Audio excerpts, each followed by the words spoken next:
Hello, hello. It's 8 degrees outside right now. So I'm going to sit in here and talk to you guys about magic cards. I just want to say how proud I am of our little group of card enjoyers. Our cool card clan. All Ks. Anyway, you know how this series works. I've got one card of each color plus an artifact and a multicolor card, all coming in at under 10,000 decks. Make sure to like and subscribe, and let's get into it. Coming in at our white slot is Inner Sanctum for $1.38, ran in 452 decks.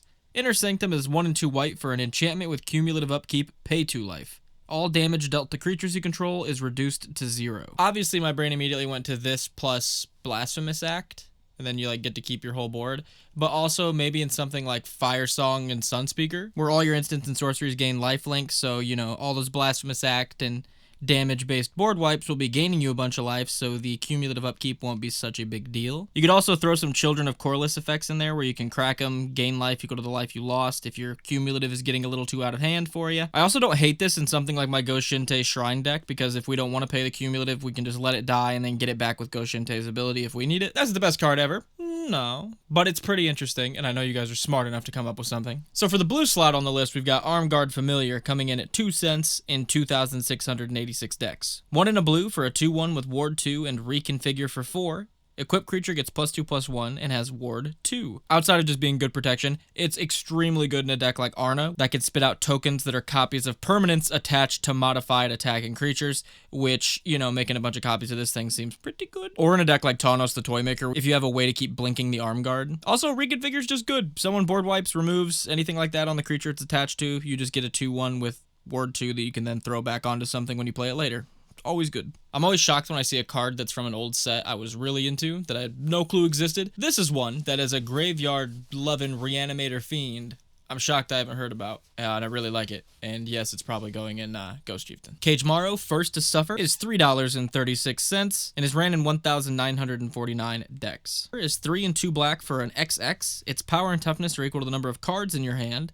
Pay a black, sacrifice it. All creatures get -X/-X, where X is the number of cards in your hand. I really like this in something like Carador, because instead of running a instant or sorcery board wipe, you can just run this instead and keep reusing it out of grave. Same thing goes for Muldrotha the Gravetide. Those both seem fantastic. This is also pretty decent with Feign Death triggers, because you can wipe the whole board, and if you're wiping the board, that means Cage Morrow's pretty big, and you get to keep a big guy. That's always something to keep in mind. But really, it's just a board wipe on a creature that you can resurrect, sacks itself. So our red slot, I don't know about it. I know it's not the strongest card, but I really do have a weird soft spot for fling effects. I've tried to build a couple fling decks. It's not really my playstyle, but I really like the effects still. So here's Heartpiercer Manticore. For 2 and 2 red, we get a 4/3. When it enters, you may sacrifice another creature. When you do, Heartpiercer Manticore deals damage equal to that creature's power to target creature or player. And it's also got Embalm for 5 and a red. Exile this card from your graveyard, create a token that's a copy of it, except it's a white zombie Manticore with no mana cost. I know I said it's not that strong. In a couple decks, it's pretty strong. In Kaith, where you can fabricate or populate on a commander, is pretty good, especially paired with this Embalm, because you don't have to fling the creature. You can just start making cats with the populate. And then once you get enough cats, all the new ones that enter from the populate from Kaith will start sacrificing some of the old ones to fling 5 damage to keep opponents' boards cleared and do direct damage to everybody. Outside of Kaith, I have no fucking clue. So, let me know. For our green slot, however, it can go in plenty of decks.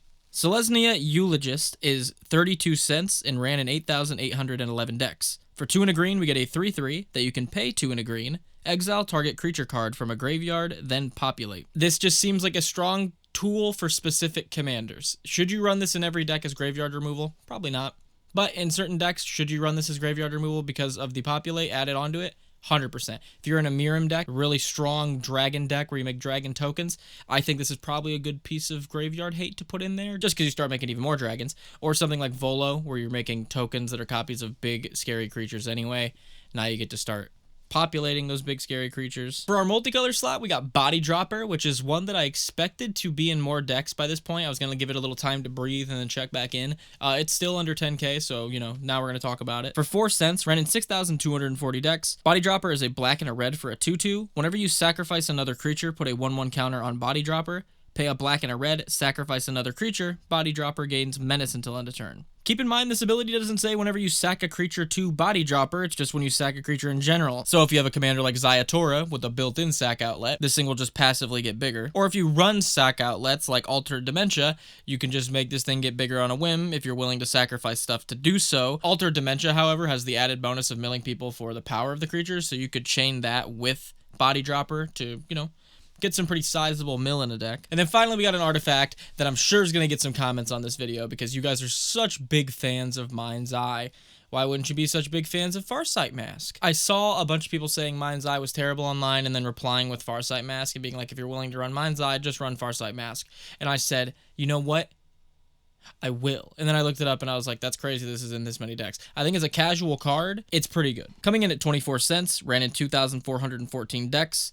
Farsight Mask is 5 colorless for an artifact. Whenever a source an opponent controls deals damage to you, if Farsight Mask is untapped, you may draw a card. And this is a source. It says it in the rules. So each individual creature that's dealing damage to you, that's a draw. Each burn spell, that's a draw. Each group hug ping for every basic game action we take is some sweet, sweet draw for us. A sweet, sweet nectar, which is actually really good. That ruling on each creature drawing us a card made me do the classic thing I always do with magic cards where I'm like, oh, that's pretty cool. That's pretty neat. Wait, hold on a second. That actually is really gross. If they're attacking you or targeting you in most any way, you're drawing a ton of cards. If they're not doing that, they're not doing that. So, you know, that is a bonus. Now listen, I know Inner Sanctum probably wasn't the most banger card. I understand.